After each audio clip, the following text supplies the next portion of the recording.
Boa noite, meus irmãos, meus irmãos. Que Jesus abençoe. Mais uma vez, que é amor e caridade. Vamos ler nossa mensagem. Esqueci até de ligar.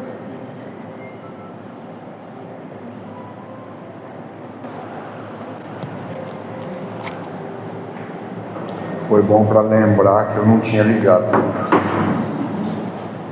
para gravar direto ali. Vamos ler a nossa mensagem. Não sejais vagarosos no cuidado, sede fervorosos no espírito, servindo ao Senhor. Alegrai-vos na esperança, sede pacientes na tribulação, perseverai na oração. Paulo em Romanos, capítulo 12, versículos 11 e 12. Nesses dias de provas que nossa cidade está passando, vários irmãos voltando à pátria espiritual. E hoje, um acidente na entrada de nossa cidade, que atrapalhou o trânsito, não por atrapalhar o trânsito, mas pela gravidade, pelo choque. Então, nosso desejo, nosso pedido, nesse início de reencontro aqui no Fé, Amor e Caridade, as nossas melhores vibrações aos corações enlutados, àqueles que retornaram à pátria e aos familiares. Vamos respirar profundamente, buscando a figura amorável de nosso Mestre, do Senhor de nossas vidas, o nosso melhor médico, psicólogo, amigo, aquele que disse que estaria conosco até o final dos tempos, que não ficaríamos órfãos, porque Ele estaria conosco, e que onde houvesse mais de um reunido em seu nome, Ele se faria presente. E aqui estamos, Senhor, reunidos, corações sofridos por um motivo ou outro, e aqui nos reunimos te buscando e pedimos, Senhor, nos abençoe a todos, para que possamos fortalecer a nossa fé. Para isso nós te pedimos inspirar nosso irmão Antônio e auxiliar a todos nós que aqui estamos para ouvir a sua palavra de bondade, de amor, de fé. E pedimos então que nos envolva a todos e que assim possa ser. Graças a Deus.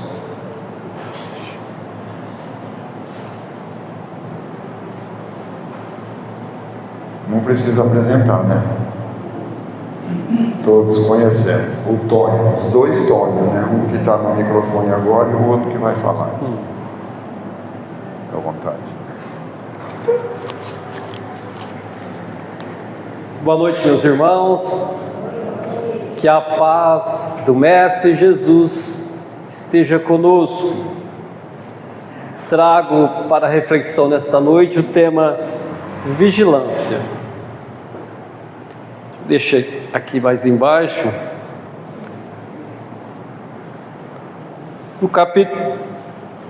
Em Mateus capítulo 26, versículo 41, Jesus nos traz: vigiai e orai, para não cairdes em tentação. Qual a importância da vigilância na nossa vida? Quantos males, quantas situações complicadas por conta da nossa invigilância. Então o Mestre diz: vigiai e orai o tempo todo. Quanto mais vigilantes, melhor.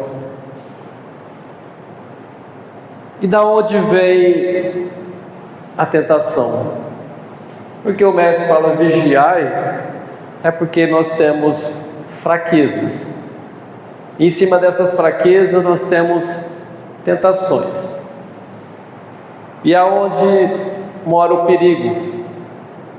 Porque seria tão simples, né?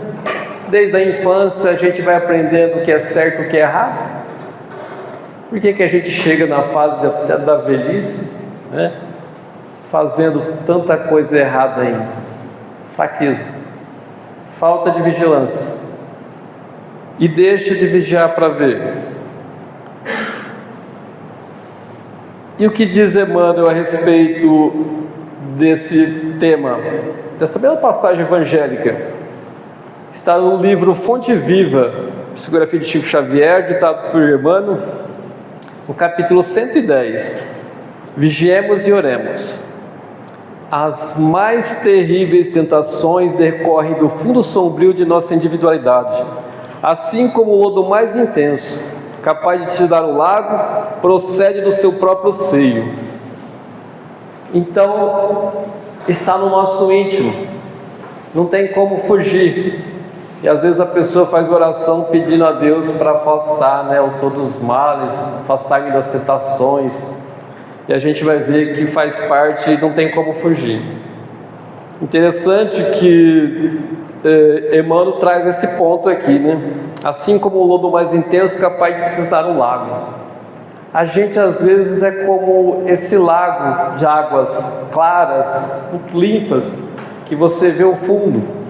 Mas se alguém chega com um graveto, um pedaço de pau e risca o fundo e turva, nós às vezes parecemos anjos vigilantes, sem nada incomodando, mas alguém vem e cutuca naquele ponto fraco nosso, e aí a gente vê que o homem velho quer tomar conta, e a gente vê o quanto ainda a caminhada é longa nessa caminhada evolutiva nossa. E Emmanuel diz ainda: não te proponhas desse modo atravessar o mundo sem tentações. Elas nascem contigo, assomam de ti mesmo e alimentam-se de ti, quando não as combates dedicadamente, qual lavrador, sempre disposto a cooperar com a terra da qual precisa extrair as boas sementes. Ou seja, faz parte do processo natural da nossa evolução espiritual. A doutrina espírita veio nos mostrar de forma clara que somos todos filhos amados de Deus, mas vivemos esse processo natural de evolução do espírito, e que a cada vez que a gente passa por aqui, numa encarnação, a gente tem a oportunidade de trabalhar as nossas virtudes, e assim a gente vai superando as nossas fraquezas. Mas é luta, e não tem como diz Emmanuel aqui, não te propõe nesse mundo atravessar o mundo sem tentações. Ele diz ainda: caminhar do berço ao túmulo sob as marteladas da tentação é natural. Afrontar obstáculos, sofrer provações, tolerar antipatias gratuitas e atravessar tormentas de lágrimas são vicissitudes lógicas da experiência humana. Quem está querendo facilidade? Quem está querendo sossego? Não vai ter. Como diz Emmanuel aqui, faz parte desse processo natural da nossa evolução os embates, as lutas. E quem foge desse bom combate encontra lutas piores, terríveis. A gente pode observar na sociedade aqueles que enterraram seus talentos, e onde estão hoje? E aí pode perguntar: foi fácil a luta? E luta por luta, então fiquemos com Paulo, né, com o bom combate, porque não tem como fugir. E às vezes a pessoa se desanima diante das dificuldades da vida, porque olha como problemas, né? Eu estou cheio de problema, mais um problema na minha vida. Mas se a gente trabalhar o nosso ponto de vista como cristãos, porque a mensagem de Jesus, o Evangelho, é de otimismo, de fé, de esperança, de alegria, de ânimo. O Mestre vem nos trazer um ponto de vista otimista. Essas situações que a gente vê como problemas, se a gente olhar como obstáculos. Imagina um atleta, né, que está aí se preparando para um campeonato, seja qualquer que for a modalidade. Não precisa de muito esforço para vencer, para chegar lá no pódio. Mas a gente vê muitas vezes a gente querendo chegar lá no topo sem percorrer o caminho. A gente vê muito jovem assim hoje. Sonha estar lá no topo, mas não quer percorrer o caminho. Eu acho que sonha que fosse alçado, né? Mas aí nessa caminhada evolutiva do Espírito não tem dessa. Nós temos que percorrer o caminho para chegar no topo. Então, se a gente olhar com otimismo, com um ponto de vista mais otimista com relação aos obstáculos da vida, a gente vai perceber que a gente enfrenta, supera e sai mais forte. Enfrenta, supera e sai mais forte. Não é isso que acontece? Mas quando a gente tem esse olhar de desânimo, que tá ruim, não suporto isso, a gente não valoriza esses embates que na verdade não vêm para nos derrubar, vem para a gente crescer. E como diz Tiago em 1,14: mas cada um é tentado quando atraído e engodado pela sua própria concupiscência. O que Tiago quer dizer? Cada um é tentado na sua fraqueza. Nessa caminhada evolutiva nossa, nós já alcançamos algumas virtudes, que nós podemos bater no peito. Nesse ponto, a gente é forte. Você é honesto? É uma conquista. Você é fiel? É uma conquista. Você tem coragem? São conquistas que já temos. E nesse ponto a gente é fraco. Não deixe de ser. Fulano era honesto e olha só. Não, parecia que era honesto, porque quem é não deixa de ser.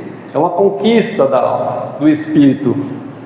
Mas naquele ponto que a gente não conquistou ainda, aí que mora o problema, o perigo. Nós somos frágeis. Por isso, quando a gente vai repreender alguém, a gente precisa, pelo menos nesse ponto que a gente está repreendendo, a gente ser forte, ter moral para poder falar. Como se diz, né? Quem é que tem moral para repreender? Vamos esperar essa moralidade, né, ampla, naquele ponto em que a gente já avançou. O honesto pode repreender o desonesto. Então, eis a questão. Por isso o Mestre não diz: não julgueis. Não julgueis para não serem julgados. Porque às vezes observa a pessoa e fala: nossa, que dó, essa pessoa é tão fraca. Pois é. Mas a gente tem o pontinho nosso também, que a gente é muito frágil. E deixa de vigiar para ver. É que tem fraquezas que ressalta, né? A obesidade, né? A gula com a obesidade, os vícios, então todo mundo vê. Mas tem fraquezas que às vezes acontecem de uma hora para outra. A violência, por exemplo. Tem gente que tem a violência dentro de si, mas é pessoa educadíssima. E ninguém sabe que tem a violência. Mas pega uma situação aí que cutuca mesmo para ver, e de repente a pessoa é capaz de matar. Arrebenta com a sua vida, com a família. A maior das fraquezas, a violência. E tem gente que acha que é valente, é forte, né? E põe a perder. Então, não julguemos, porque a gente tem o ponto fraco e que a gente precisa cuidar mais do nosso ponto fraco do que cuidar da fraqueza do outro. Mas Tiago também diz: bem-aventurado o homem que sofre a tentação. Como assim? Nos põe a perder, às vezes a gente perde uma encarnação por causa de uma fraqueza. E o Tiago diz: bem-aventurado o homem que sofre a tentação. Como é que a gente sabe se o aluno está bem na sala de aula? Se ele aprendeu, não precisa de prova? Não vem as provas na sala de aula? Na vida também vem as provas. E a tentação é uma prova. Quando a gente resiste a uma tentação, a gente não sente bem. Nossa, que seja aquela coisa mais básica, né? A comida que você resistiu e que você sabe que não ia ficar bem se comesse. Aquela coisa mais básica, a gente, nossa, que bom. Eu resisti. Dá força. E a gente vai precisar superar, a gente vai superar, né? Todas as tentações. Por quê? Porque todos nós um dia seremos anjos, superando todas as fraquezas e dificuldades. E quem que é melhor? O aluno que está terminando a faculdade ou aquele que está iniciando? Ninguém é melhor. Não é questão de tempo. E esse aluno que está iniciando um dia vai estar na mesma condição do outro? Quem que é melhor? O anjo ou o criminoso? Da mesma forma, a diferença está na conduta. Deus ama o anjo e o criminoso da mesma forma. Um dia esse criminoso será um anjo também. Então não existe ninguém melhor nem pior, e às vezes o que está fazendo a diferença entre nós são aqueles mais vigilantes. Os mais vigilantes estão conseguindo uma condição melhor porque não estão vacilando tanto. E nesse jogo da vida é o seguinte: quanto mais a gente erra, mais sofrimento. Quanto menos erro, menos sofrimento. Daí o mestre vem nos dizer: vigia. Vigia, porque é sofrimento, gente, é dor. E a importância da oração, porque quando diz vigiai e orai, a oração nos liga a Deus. É melhor vigilância, porque ligados com Deus estamos vigilantes. Mas às vezes a pessoa faz oração e não está ligada com Deus. Um exemplo: se a gente pega uma lâmpada e conecta lá na tomada, no soquete, está ligada na energia e ela está normal, ela acende, não acende? E se a lâmpada estiver queimada, vai acender? O problema está na fonte de energia ou na lâmpada? Então a oração, ela tem que nos ligar com Deus e tem que nos acender. Se você está orando a Deus e está desanimado, está triste, será que não está apagada essa lâmpada? Por quê? Porque o mestre disse que se a nossa fé for do tamanho de um grão de mostarda, se ela for grandiosa, for pequena, por menor que seja, ela é capaz de mover montanhas. E se essa fé é igual àquela fé de Jó, será que o problema é que as coisas não estão dando certo? Ou que a minha fé está... Que tamanho que está a minha fé? Porque as dificuldades, como a gente acabou de dizer, faz parte dessa vida. Como disse Jó: Deus me deu, Deus tirou. Louvado seja Deus. Isso quando ele perdeu toda a fortuna, perdeu os filhos, e aí foi tentado de novo, tirando-lhe a saúde. E ele continuou dizendo: louvado seja Deus.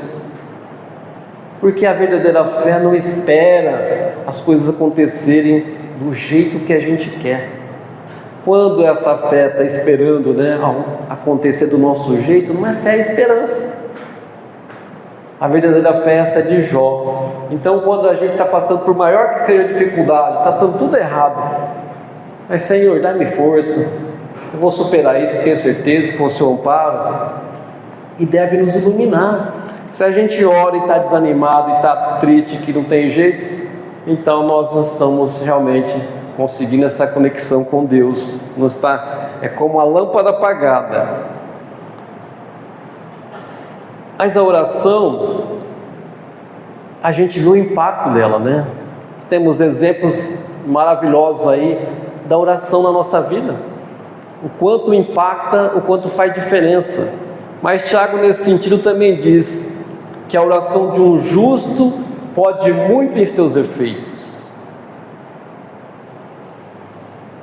A gente, quando tem alguém que ajuda a gente, e quando ele precisa de ajuda, a gente não está disposto a ajudar? Consideração.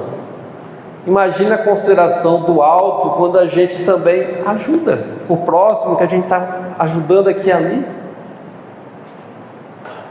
E às vezes as pessoas estão esperando uma oração, por exemplo, que tem aquele impacto, né? Nossa, fez uma oração, mas quem fez? Porque Jesus disse para a mulher samaritana lá no poço, que haverá um tempo que Deus será adorado em espírito e verdade. E a gente sabe que um pensamento nosso se liga com Deus. E se você pensar: Senhor, abençoa fulano, abençoa aquela família, e você é uma pessoa justa, correta, que vem trabalhando, será que não tem mais efeito do que alguém que faz aquela oração de arrebentar, mas a conduta não corresponde? E curiosamente, um senhor, conversando com ele depois de uma palestra que eu fiz sobre vigilância, ele falou que ele estava numa feira e uma senhora veio falar para ele que estava com muita dor de cabeça.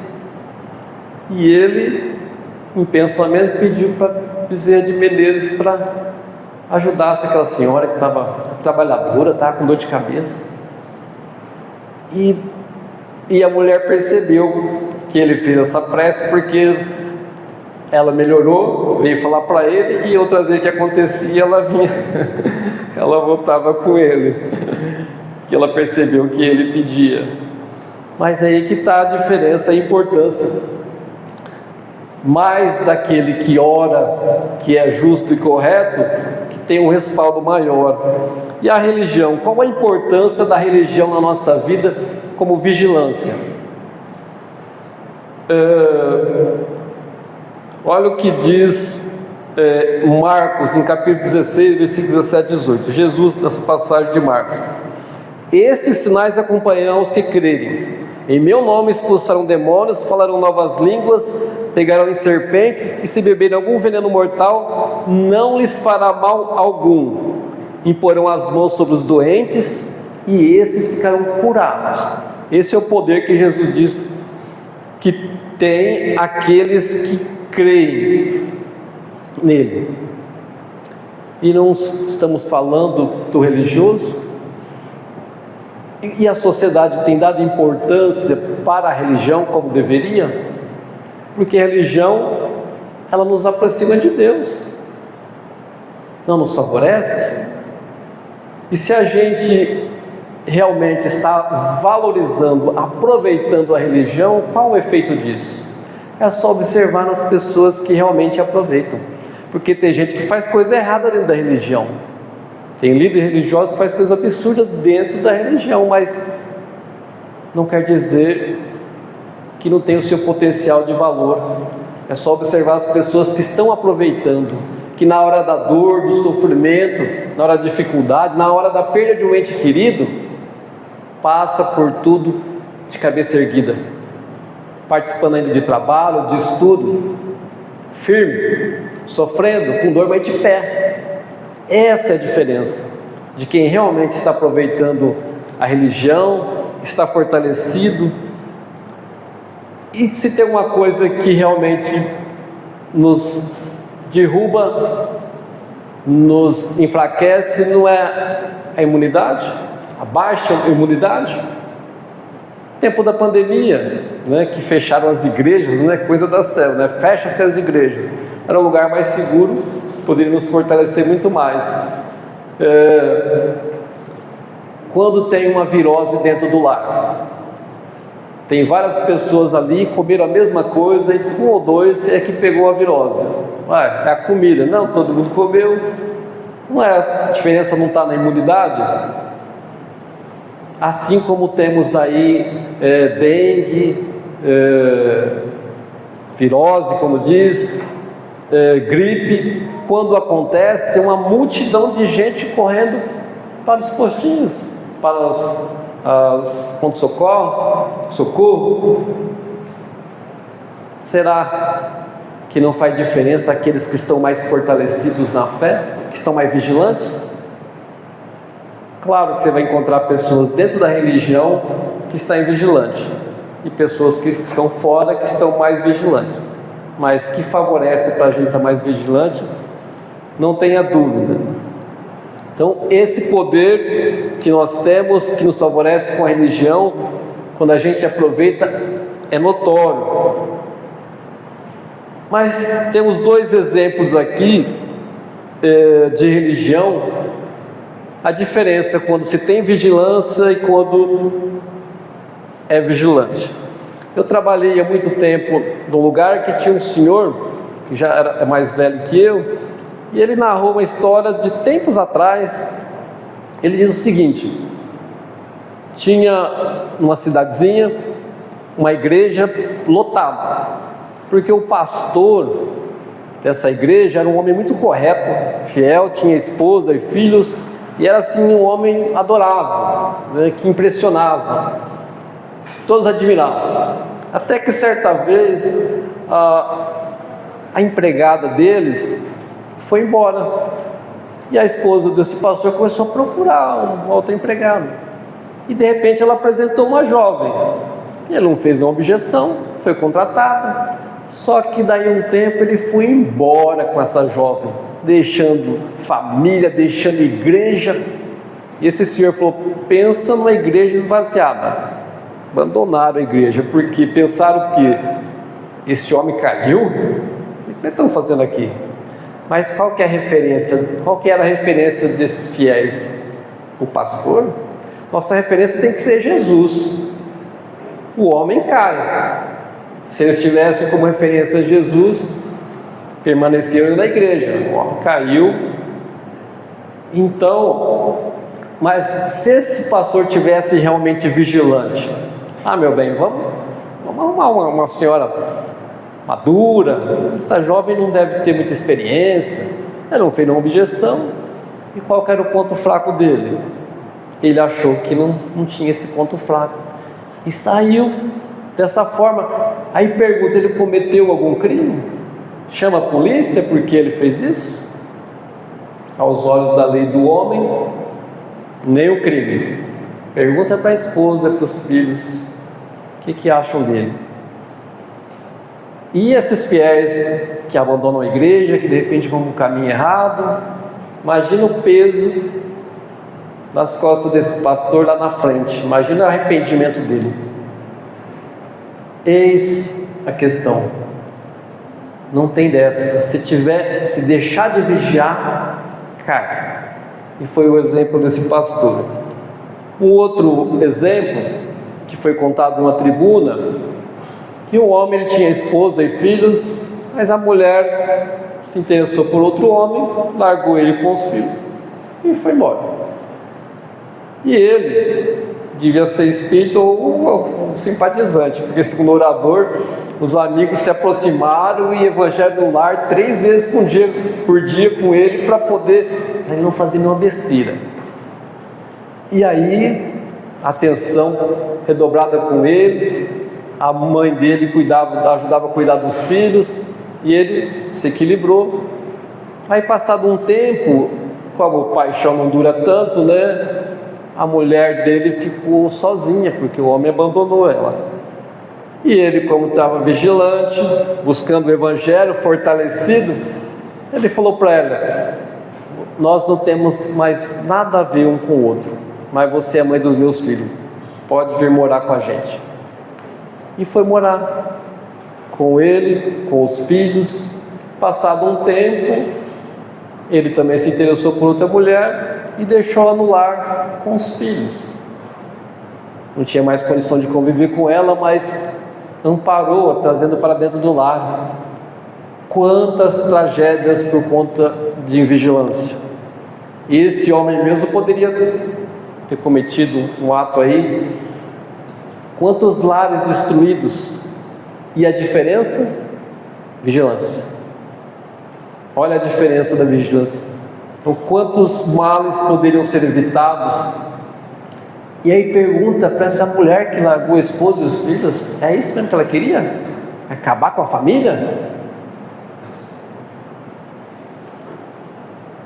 Eu estava na delegacia certa vez e numa ocorrência a mulher tinha constatado que o marido estava traindo ela. E aí eu falei para ela: é fraqueza. E ela falava: é vagabundo. É fraqueza, é vagabundo. E eu falei para ela: então, pergunta se é isso mesmo que ele queria, acabar com a família. Pergunta para todo aquele que sai do lar, né, que tem uma experiência conjugal e trai o esposo, a esposa e acaba com a família. Pergunta se é isso mesmo que quer. É fraqueza. É só por fraqueza que a gente faz isso. Ela não se convenceu, mas isso faz uns 15 anos e ela está com ele até hoje. Então eu acho que depois ela pensou bem. Só por fraqueza que a gente faz tudo isso. E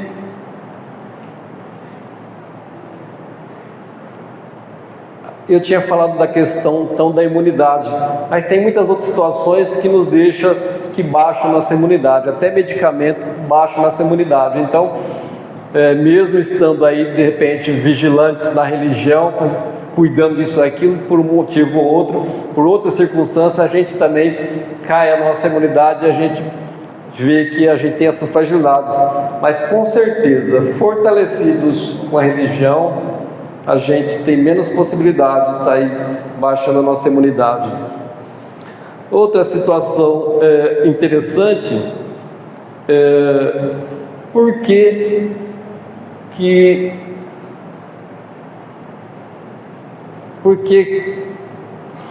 Judas ele traiu Jesus?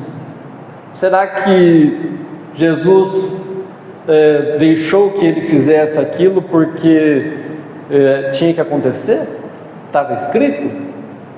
Ele falou, né, com os apóstolos: algum de vocês vão me trair. E o que aconteceu na verdade, no livro Boa Nova, temos a ilusão do discípulo. Judas conversa, no capítulo 24, Judas conversa com um dos apóstolos, e ele, Tiago, não me lembro, fugiu o nome dos apóstolos. Ele conversando com os apóstolos, ele questiona que Jesus não era assim muito bom, muito generoso para poder fazer a revolução que Israel precisava para sair do domínio dos romanos. E Tiago fala com ele, explicando, né, que o trabalho de Jesus é diferente de outros que vieram para dominar, né? Ele veio nos chamar a atenção, né, do Espírito, dos valores da fraternidade, do amor. Mas Judas sempre argumentava de forma contrária. Mas que ele esteve conversando com os doutores da lei e eles questionaram: aonde que vai chegar isso? Teu mestre só lida com gente doente, pobre, né? Viciado, prostituta. O que vocês vão conseguir com isso? E ele então argumentava que sem o amparo, né, dos poderosos, não ia conseguir nada. E por mais que era argumentado, Judas continuou com a sua ideia de que precisava do apoio dos doutores da lei, das autoridades, para conseguir fazer realmente a revolução proposta por Jesus.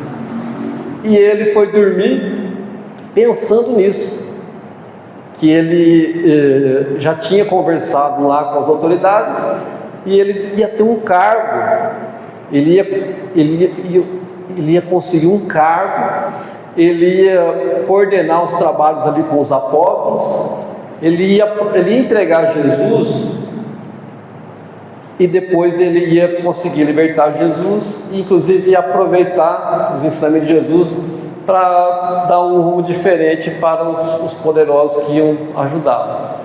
Então, para ele seria um herói. Ele ia fazer a revolução, ia ficar como herói ainda. Então não tinha quem tirava isso da cabeça dele. E a hora que Jesus então foi preso, crucificado, e ele foi lá para conversar lá com as autoridades que tinham prometido um cargo para ele, aí zoaram ele, e ele viu que ele foi enganado, aí caiu a ficha. Era uma fraqueza dele, era uma ilusão. Assim a gente está vendo hoje em dia aí tantos golpes que noticia aí na mídia, todo dia tem estelionato, tantos golpes. Fraqueza, invigilância, é uma vantagem, é um medo, é uma insegurança.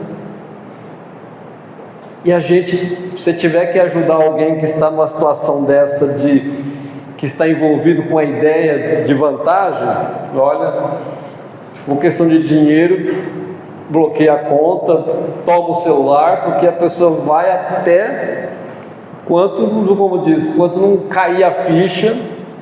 É o que aconteceu com Judas. Ele se iludiu. Outra situação também aconteceu com Pedro. Pedro estava junto com os apóstolos e Jesus pergunta para os apóstolos: quem dizem que sou eu? O que o povo está pensando de mim? E aí João diz que alguns dizem que ele era Elias retornando, outros dizem que era João Batista, outros dizem que era o profeta Jeremias que tinha voltado. E aí Jesus falou: mas e vocês? O que vocês pensam? Ficaram assustados, mas Pedro disse: tu és o Messias, o Salvador, o Filho de Deus vivo. E Jesus fala para Pedro então: parabéns, não foi a carne que te disse isso, foi Deus que te falou. E Jesus ainda fala que Pedro estava mostrando uma fé viva, que é em cima dessa fé que seria alicerçada a sua doutrina. E Pedro ficou numa alegria, né, como uma vitória espiritual. Mas Jesus começou a narrar o que ele viria a sofrer em sequência, tudo que ele ia passar de sofrimento, martírio. E aí um dos apóstolos falou: mas mestre, o senhor precisa passar por tudo isso? E ele continuou, e Pedro já mudou a afinidade dele, falou: mestre, para com isso, o senhor está exagerando. Se for para acontecer isso, então Deus não é justo, Deus não é bom. Onde está nosso Pai em deixar o Senhor passar por isso? Mais ou menos assim. E Jesus repreende Pedro: se afasta de mim. Você fala pelo mal. E Pedro ficou assim muito chateado,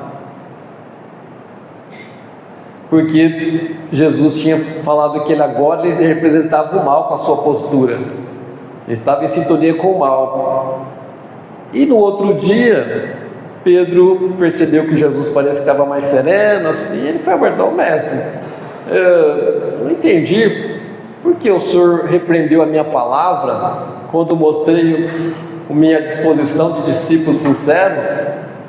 E ele falou: Simão Pedro, você ainda não observou a importância da vigilância. Basta um pensamento, uma boa palavra para nos ligar com Deus, mas também, mais ou menos assim, basta uma má palavra, um mau pensamento para nos ligar com as trevas. Você não entendeu a importância da vigilância.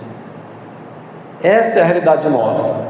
A gente pode estar aqui, fortalecidos numa casa dessa, mas se a gente sai lá fora, ou chega em casa e começa a ver televisão, ou de repente encontra alguém e começa com uma conversa menos digna, e quando vê, a gente já desvirtuou, já entrou em outra sintonia. Então daí a importância de vigiar e vigiar muito. No Livro dos Espíritos, na questão 909, Allan Kardec pergunta: o homem poderia sempre vencer suas más tendências pelos seus esforços? E a resposta: sim, e algumas vezes com pouco esforço. É a vontade que lhe falta. Como são poucos dentre vós que se esforçam? Kardec insiste, a 910: o homem pode encontrar nos Espíritos uma assistência eficaz para superar suas paixões, se ele orar a Deus e ao seu protetor com sinceridade. Os bons Espíritos certamente virão em sua ajuda, porque é a missão deles. Kardec, na 911: mas não existem paixões tão vivas e irresistíveis que a vontade não tem o poder de superá-las? E a resposta: há muitas pessoas que dizem eu quero, mas a vontade está apenas nos lábios. Querem, mas estão bem satisfeitas que assim não seja. Então, na primeira resposta, falta vontade.